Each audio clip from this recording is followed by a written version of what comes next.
The card at the bottom of the deck, we have the Knight of Ghosts card. My eye is actually drawn to two different cards here. The one just beneath the Knight of Ghosts is the World card. In the upright, this is about a love message coming in, an offer of love, true love. In reverse, it's kind of player type energy. Could be information coming in, somebody who's not sincere in offering love, some information about love coming in that's not going to make you feel very happy. Ghosts is the suit of water or cups in other decks, so that could possibly be Cancer, Scorpio, or Pisces, or somebody just operating within that energy. But this could also indicate a delay in a true love or romantic situation coming in. But given some of the other cards that I was seeing coming out, I'm thinking that you may be in a situation where you need to be very, very careful. And with that in mind, let me just share with you too, this is a general reading and will not apply for everyone. So, please be careful to take stock in your own personal situation. Maybe you want a personal reading. Maybe you've got friends to talk with. Maybe you have a therapist that you see to help clarify issues and concerns that may come up. The World card's about completion of a cycle and rebirth into a new cycle. And these two coming out together, given some of the other cards that I'm seeing down here, this really did speak loudly to me, and that's why I drew it forth. Instead of just sticking straight up with the Knight of Ghosts. We will get back into this energy in a moment, but I don't want to get ahead of myself either with that. Again, I apologize for the sinus drainage. We have here the Queen of Ghosts, but she's in the reverse. In the upright, she's the loving wife, mother, partner, Cancer, Scorpio, Pisces, probably, possibly, or just somebody who is a lover or a wife. Or possibly, depending on your age and circumstances, could be your mom or somebody like that. But this really feels to me more like a romantic reading for some of you. The Queen of Ghosts in the reverse, she's somebody who's not being true to you. She's not being genuine. And then this is what's the energy that we're operating with. Then we see the Three of Ghosts, which could be celebration, but reversed like that, it tends to be a three-party situation. Third-party situation. So for some of you, it may be that your partner is cheating. It could also be the case that you are involved with someone and you know that she's in a relationship with somebody else. But either way, either she's potentially cheating on you or she's cheating on someone else to be with you. But either way, that's a third-party situation. And I don't think that that's something you're happy about. This is why I think it's happening to you and not from you. Because this is on your mind, this Knight of Bats. 9 of Bats. That's air, swords. 9 of Swords is about pain and anxiety. It's about hurt and pain. It's about loss. This is one of the most devastating cards in the deck, heart-wise. Even Tower energy. Sometimes we welcome the Tower energy, which clears things out. This is about having that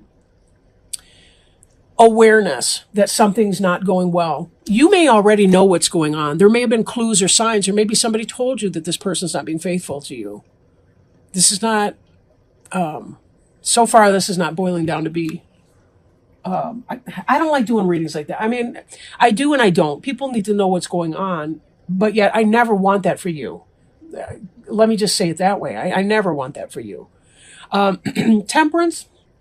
Possible Sagittarius, not necessarily. The Temperance is about peaceful waiting. Maybe you're kind of biding your time because you want to find out what's going on and you're not 100% sure what's been going on. So you've been kind of having a wait and see policy. You're wondering what's brewing up in here. Something's brewing on behind the surface, right? And you're kind of playing a wait and see game to see what's going to find out. But I think on some level, you already know that. And I don't think you're going to put up with it long. And here's why, right? We've got this Magician here. The Magician, that's about creating, manifesting, pulling rabbits out of hats, so to speak. In the reverse, the Magician, though, can be about manipulation, really master manipulation. Magician can be potentially Gemini. And the reason for that is that the Magician card is related to Mercury. And Mercury is one of the planetary rulers of Gemini. We also see Gemini later on in the final outcome card. But it could be that a Gemini is doing you wrong and manipulating. Especially when we see this energy coming up, the Queen of Ghosts, and the third party situation. Or it could be that your Queen of Ghosts in the reverse is cheating on you with a Magician, a Gemini, or somebody like that. Somebody who manifests things. Again, this Magician doesn't necessarily have to be a bad person. This person may not even know what the Queen of Ghosts is up to. They may be being told. Somebody may be manipulating this Magician and saying, this Queen of Ghosts could be saying, no, I'm single. Not saying that you're at home or that you're, I want to say on the dance card, but that's so antiquated. It's ridiculous. This is the future. This is in the soon to come. If you're not already packing your bags, this is you walking on. You've invested your emotions into that situation and you're walking on from it. You're walking away from it. The ghosts care. They're concerned about you. They're your friends. You kind of, there's a wait and see attitude, but I think this information's coming in and you're going to march that keister down the road. F this. Because I don't think you want to be played like that at all. We see your hopes and fears over here. We see your Two of Ghosts card. You want a soulmate relationship. You want an equal partnership. Look, both those ghosts right there. This is the Two of Cups in other decks. Both of these, they're looking at each other. They're holding each other's hands, the same size, the same amount of importance. It's symbolic. They're smiling and happy, looking into each other's eyes.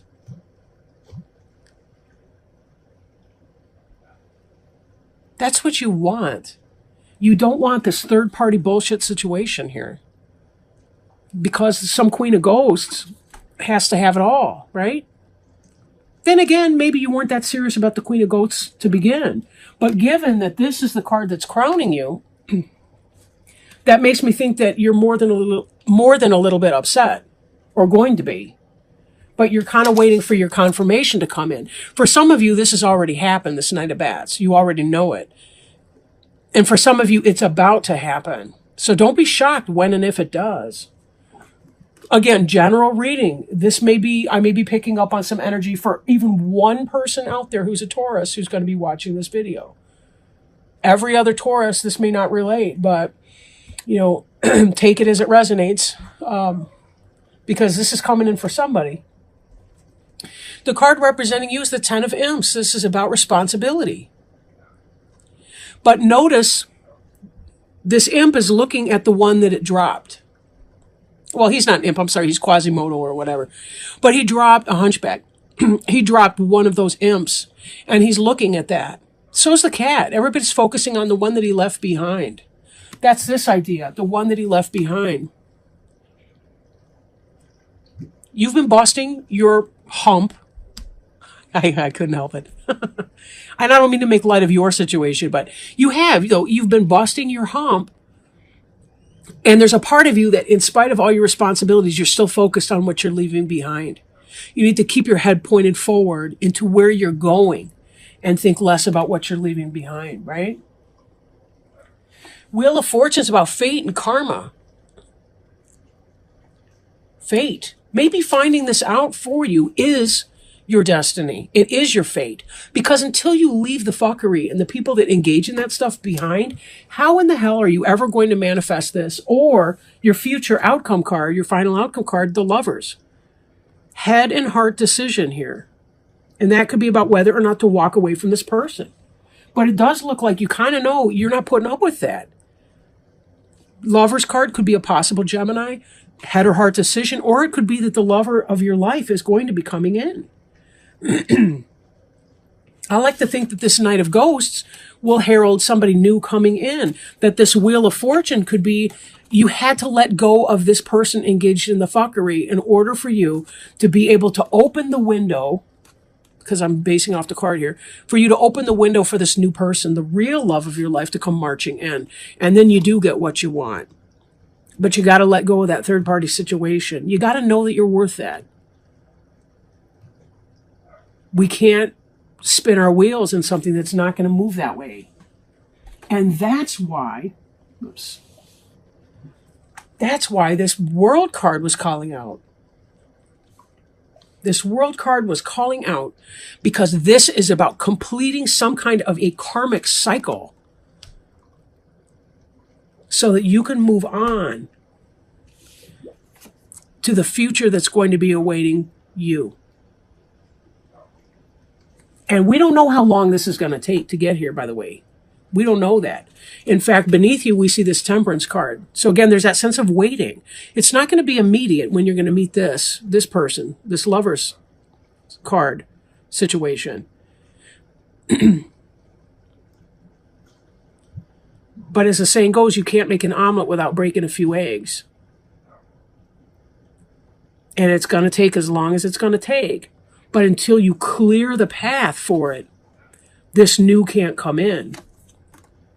She's still looking at the past. She's reminiscing. Look, she's got the picture of this guy here. This is from Bram Stoker's Dracula, by the way. And in the story, I think was her name Lucy? Or no, wait a minute.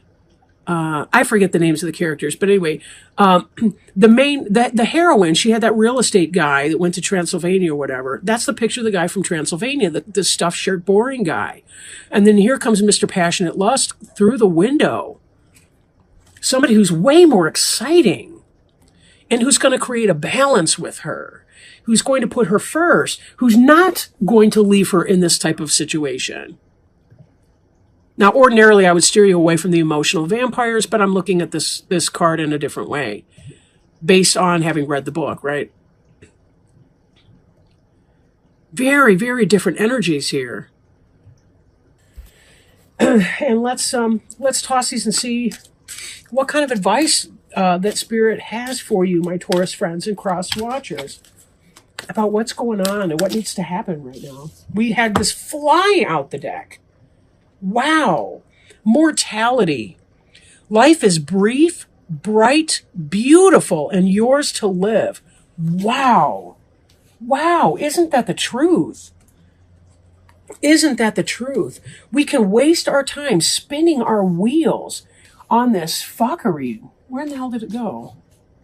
Somehow I lost it. Yeah, on this third-party nonsense fuckery behavior. When we can march our ass on to our new destiny, right? We can complete that cycle, be done with it altogether. We don't have to sit there. Let's see, that's number 42. Let me pull it up. Life is brief, bright, beautiful, and yours to live. If that there king was to wake, added Tweedledum, you'd go out, bang, just like a candle. I shouldn't, Alice exclaimed indignantly. Life is, as Tweedledum points out, a strange thing where we can go out in just a moment. None of us knows how long we have, and no matter what we believe or tell ourselves, we are all mortal in this form. This lifetime is just one brief, bright jewel. Alice denies this, but it is the truth. We are all mortal, and we all pass. We must know this so that we can hold on to the precious gift that is this existence. When this card comes, it does not mean you are about to pass. It is not a card of death, but a reminder of the beauty and the fragility of this existence. It urges us to take this life and make it as beautiful, as meaningful, and as full of adventure as we can. I really want to pick up this card right now. Too many of us live as if this life is a burden, awaiting another lifetime, or a heaven which will save us from difficulties and challenges of being mortal. Instead of living as if there is forever or a better place to go, or as if other lifetimes or existence in the afterlife will be better, live like this life is all you have. Live like this is the very best you can ever experience. Live like this is the greatest blessing, the most treasured gift you ever could have been given.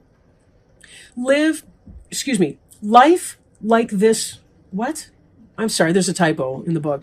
Live like this life is heaven, and your very existence is a miracle of creation. Because we can and we will go out like a candle someday. And when that takes place, the only true measure of a soul is what we did here with this priceless gift of human life. In divination, this card means appreciation of existence, relishing being alive, making the most of every moment, accepting mortality in ourselves and in others, living in the present and feeling joy at being alive. Wow, how powerful is that? Life is hard. It is really, really hard sometimes. But in order to really experience the things that we want in our life, we have to be willing to let go, right? We have to be willing to let go and to walk away from the situations that are harming us so that we can really find what it is that we want, really find our destiny. You know, part of this Wheel of Fortune card is that it's not only that the arbitrary spinning of the elephant on this wheel that turns around with us, we too have some kind of a say in how that goes by the choices that we make or the choices that we don't make. You know, as we choose not to move on from situations, we have to be the ones to manifest what it is that we desire.